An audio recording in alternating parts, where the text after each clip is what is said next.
Hey guys, so today we're going to be talking about World War II. Warning, this is a very long unit. You've been talking about it since you've been, I want to say, in the fifth grade. I decided to do this one because I'm going to hit these points and I'm going to hit them quickly and move on. Get out your pen, get out your paper, get out your highlighter. Let's get started. World War II, Cold War beginnings.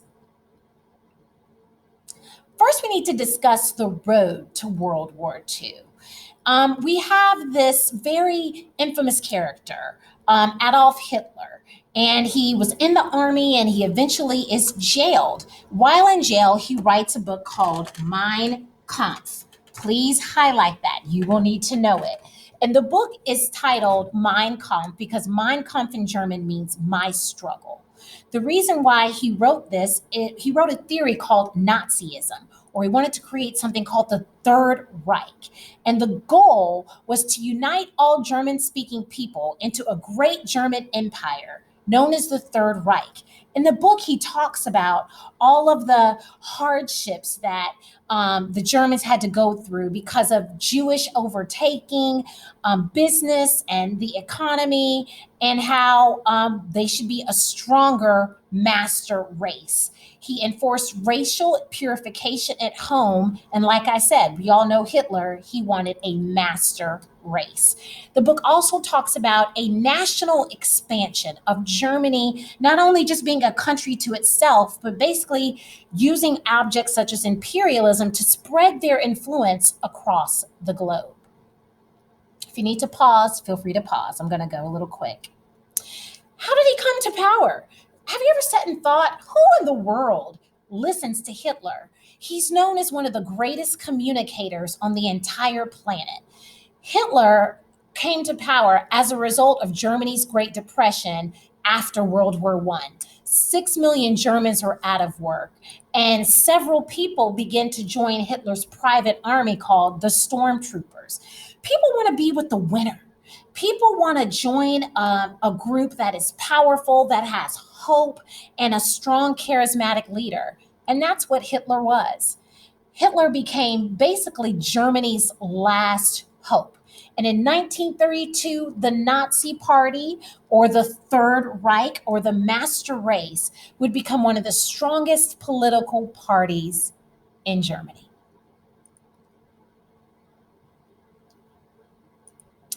In 1933, Hitler accused some of the ruling Social Democrats of betraying Germany during the Treaty of Versailles.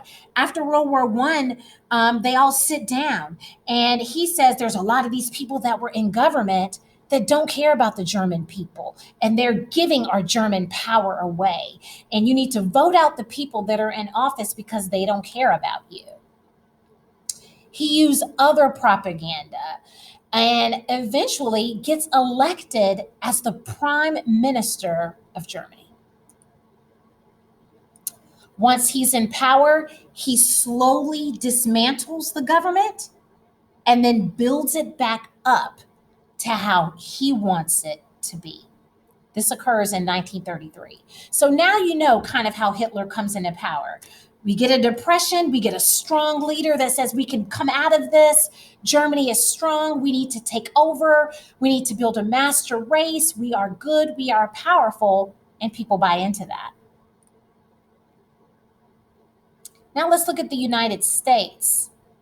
We're still practicing our policy of isolationism. Basically, we're saying Roosevelt's like, I don't want no part of war. I don't like war, didn't want to really get into World War I, not trying to get into another one. Isolationism, highlight in star, the idea that we do not want to get involved in a war. We even ended our intervention in Latin America because we were like, we don't want any, we want to focus on ourselves and building America and not fighting all of these other battles that don't involve us. So in 1935, he passed the Neutrality Acts, which basically are laws that make sure that we stay neutral. So basically, we are not going to be selling arms to nations at war and not buying arms from nation at war. Those are the Neutrality Acts. However, when you're the United States, is it easy to stay neutral? No. When you're one of the most powerful nations in the world, staying neutral is one of the hardest things you could ever do. Eventually, we all know we're going to get involved in World War II. But please know that Roosevelt tried to keep us out. Japan never declared war on China, so we could send arms to China, which we were doing. So technically, we were already starting to climb out of our neutral hole or position. Roosevelt was ready to stop. You can't see it because of my things there, but Roosevelt was ready to stop the aggression. He was kind of like peace in the Middle East, but that wouldn't last very long. This policy, again, is known as what, everybody? Isolationism.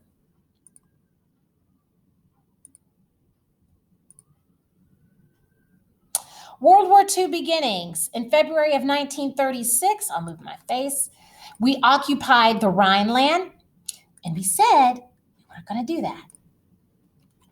March 12th, 1938.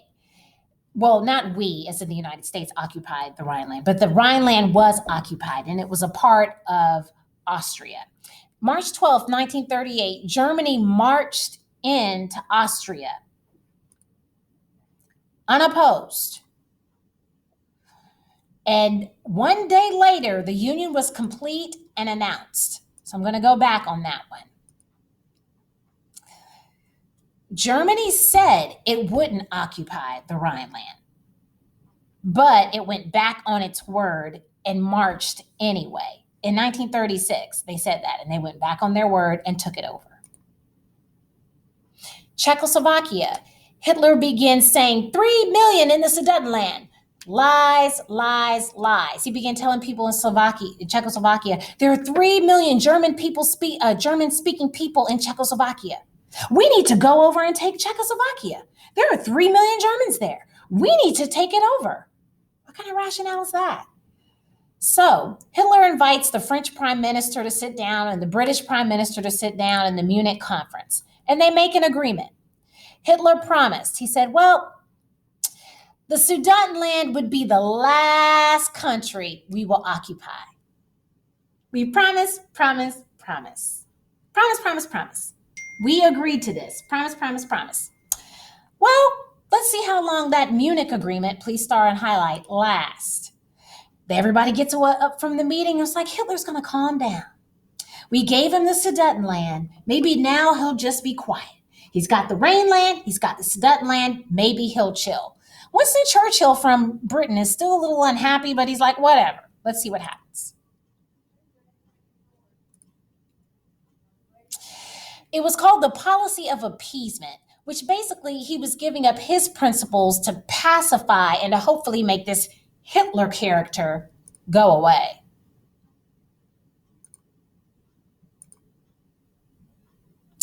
March 15th, 1939, he was supposed to just have the Sudetenland on the outside of Czechoslovakia. But then he changed his mind. And Hitler marches his troops into all of the remainder. And by nightfall, Czechoslovakia had ceased to exist. It now all belonged to Hitler. Boy lied. He continued to march and took it over. So now what? Hitler just keeps getting his eyes on the prize. He's just going to keep taking over everything. He's like, well, I got the Rhineland, got the Sudetenland, even though I lied and went back on my word. I got my eyes on good old Poland. It's got a sizable German-speaking population there. And he says, I won't invade Poland. I won't invade Poland. I don't want Poland. Even though there's a lot of Germans there, I won't invade Poland. Lies you tell. No one ever believed that he would actually attack Poland, especially the Soviet Union. The Soviet Union, Britain, France said, we will all protect you. Hitler is not, he promised he's not gonna take Poland. Trust our word, it's gonna be okay. He promised. Lies.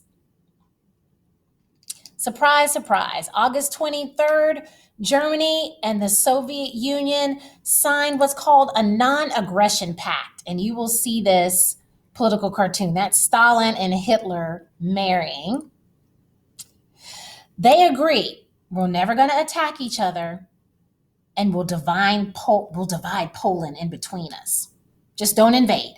We won't attack each other, and we'll divide Poland. Just don't invade it. Hitler says, okay, I won't invade it. We'll divide Poland. There'll be no aggression, and we won't attack each other. Do you think Hitler goes back on his word?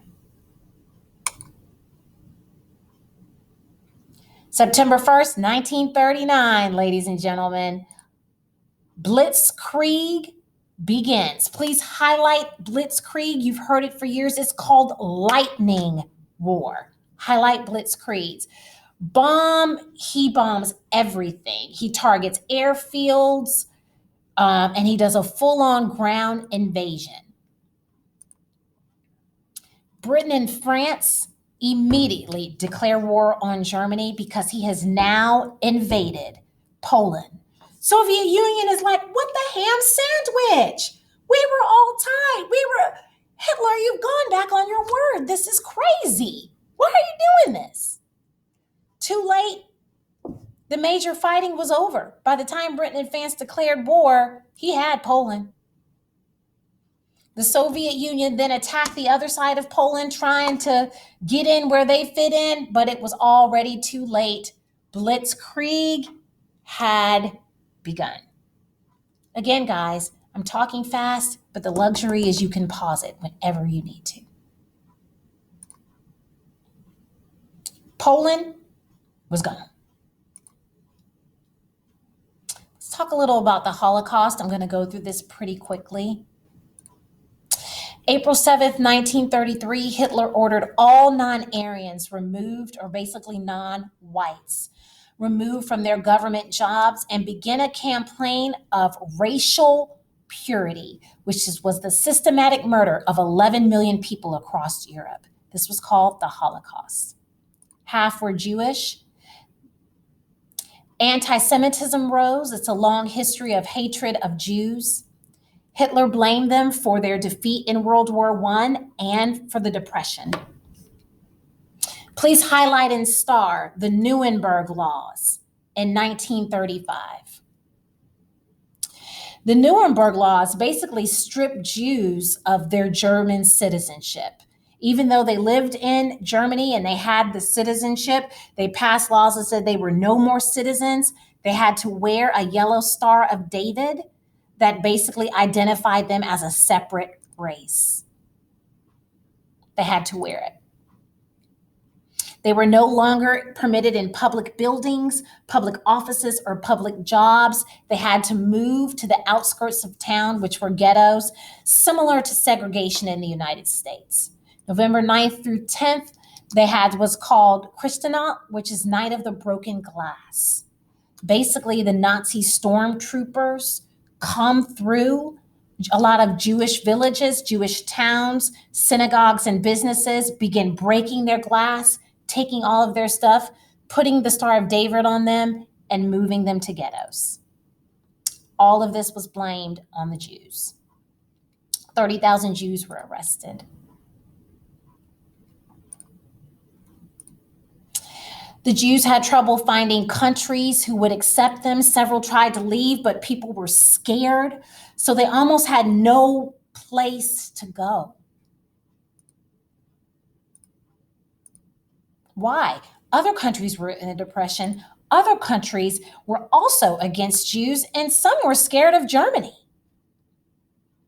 Please highlight Hitler's final solution. You'll need to know this for your assignment. Hitler's final solution. It's the policy of genocide. Highlight, you'll need this. The deliberate and systematic killing of an entire race. This was what Hitler would call his final solution. Why? He wanted to preserve the master race, not just Jews. He also opposed communists, socialists, liberals, gypsies, Jehovah's Witnesses, Catholics, homosexuals, the mentally ill, the physically disabled, the incurably ill. And he had his army called the SS, which was Hitler's security squadron that would go into cities. And if you were any of these, you were subject to be sent to concentration camps, and you were a part of his final solution, which was to get rid of you. Sometimes he just ordered people up and shot them on the spot.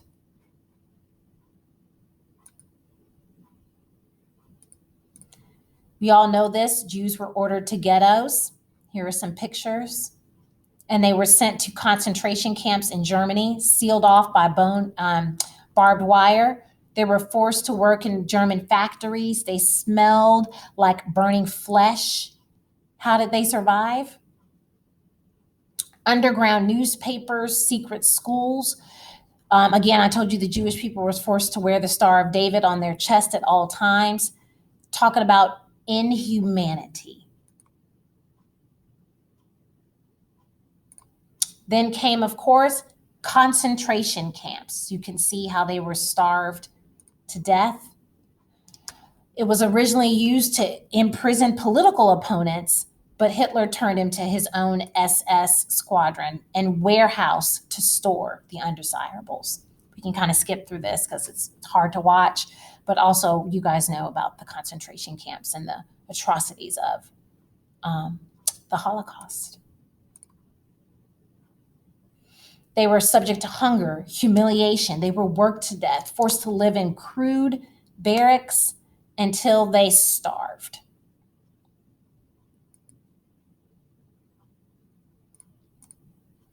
He did mass killings, as you can see here.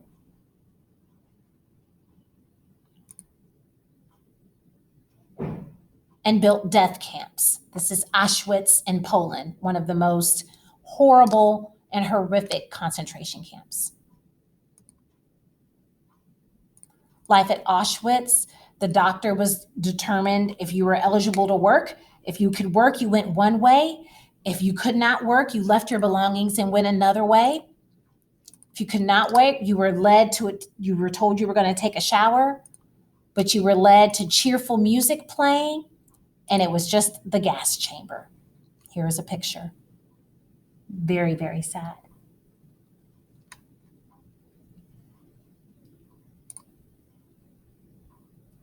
Bodies were just simply piled up. You could smell Auschwitz miles and miles away as they burned dead bodies. Some of the real pictures of the gas chambers and crematoriums. So now the U.S. is going to move towards war. When Nazis invade Poland, Roosevelt began preparing for the war. He was like, I can't stay neutral anymore. Between the Holocaust and him invading all of these other countries, there's no way. So we started cash and carry policies. Basically, we got rid of the neutrality acts and said, yes, we could sell weapons and we could give cash to support other nations. Don't worry about all of that. The 1940s, we passed the Lend-Lease policy, which the president could lend or lease arms and supplies to any country whose defense was vital to the United States. So this is our slow way in the 1940s of climbing into the war with the Lend-Lease. We said, we'll lend you weapons and we'll lend you money, even though we said we weren't going to do it. Not just Great Britain, but also to the Soviet Union. And finally, we get in the game. Japan attacks the United States in July of 1937. Japan launched an invasion of China to seize lands that were controlled by French, Dutch, and the British.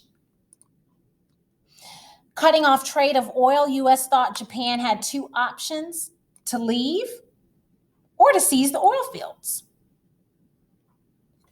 So we begin peace talks with Japan. Okay, what are you going to do? Are you going to leave? Are we going to embargo? How are we going to work this trade thing out? We were actually talking peace with them. And this whole time we were talking peace with Japan. December 6, 1941, US decodes a message that the Japanese are like, we don't care about these peace talks. We reject them. And the day that lives in infamy, December 7th, 1941, 180 Japanese airplanes bomb Pearl Harbor in Hawaii for 1.5 hours. 2,403 people are killed. 1,178 are injured. 21 ships are sunk or damaged. 300 planes are destroyed. Make sure you know the date of Pearl Harbor. The next day, we declare war on Japan. Germany declares war on the U.S. The U.S. in World War II, we talk about a little bit of discrimination. I'm going to skip through this, though. There's some government use of propaganda, wanting people to buy America. When you ride alone, you ride with Hitler, car share, so that all of our money can go towards the war effort.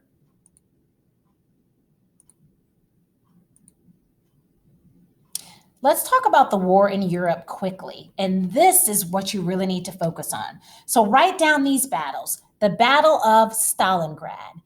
1942, the Germans target major Soviet industrial centers in Stalingrad. They used blitzkrieg, and then winter came. The Soviets surround the Germans, cut off all of their supplies.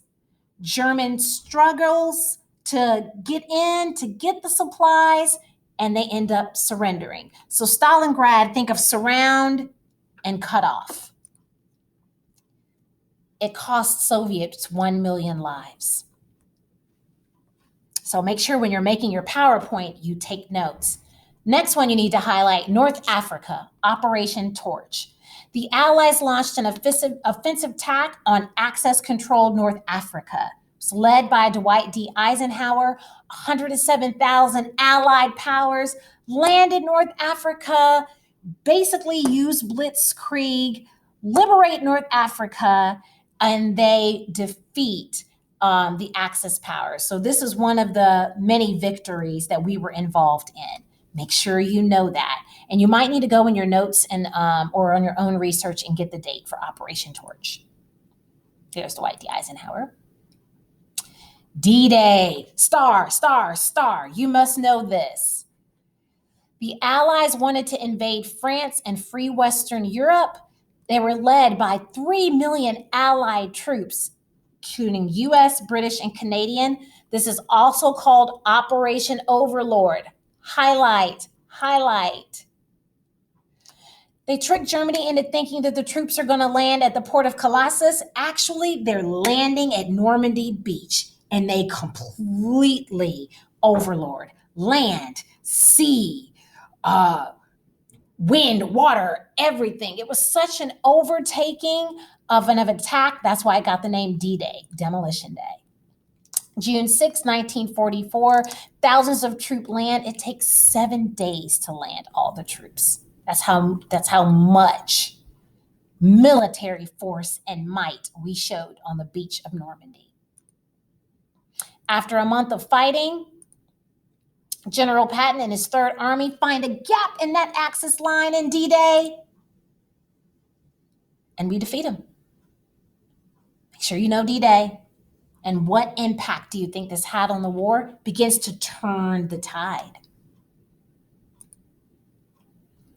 And it advanced us so we could liberate Paris.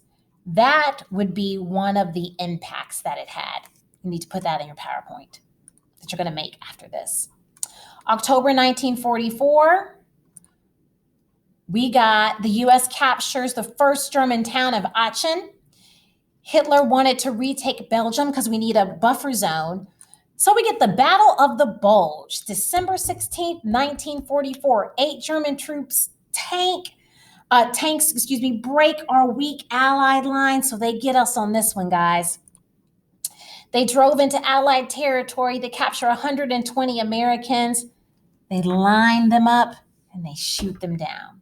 It's one of the horrendous battles where our morale is kind of hit, is how it kind of affects the war. After a month of fighting, the Allies push the Germans back, and eventually we end up winning because they retreat. But the first whole half, it's like a Rocky fight, and they are just killing us down. Battle of the Bulge, highlight. So it's a start off as rough, comes back, and we turn the tide. This would be considered, this battle, the Battle of the Bulge, the beginning of the end for Germany. So we come to the end. We have the Yalta Conference, or the Potsdam Conference. Roosevelt, Churchill, and Stalin, they all sit down for 8 days. Finally, the war is coming to an end, and it looks like we're going to overtake Germany. What are we going to do with the conquered territories?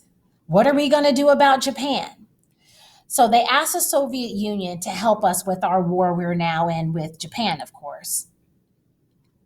We asked the Soviet Union to join our new peacekeeping organization called, highlight, the United Nations. So after we've all sat down at this conference with the big three, make sure you know who's there, the Soviet Union agrees to both. They leave Poland, and we divide Germany up in fours. The US gets some, France, Britain, Soviet Union. And finally, the surrender comes. April 25th, 1945, the Soviet army storms Berlin. Mussolini is executed and hung. April 29th, 1949, Hitler married Eva Braun and wrote his last address blaming Jews for all of this. Hitler shoots himself, wife takes poison. 1 week later, Eisenhower accepts the unconditional surrender of the Third Reich. World War II ends. Now, we just went over how it started and the battles in Europe. And on May 8, 1945, the Allies have what's called VE Day. You can't see it, but write it down. Victory in Europe Day. Make sure you know that. That needs to be in your PowerPoint. We're also going to turn the tide in our next PowerPoint and discuss what were the battles in the Pacific. These were the battles that occurred in Europe. So the next time we're going to look at the battles in the Pacific. I should see all of these in your PowerPoint that's going to come up for your mastery project. That's a formal grade.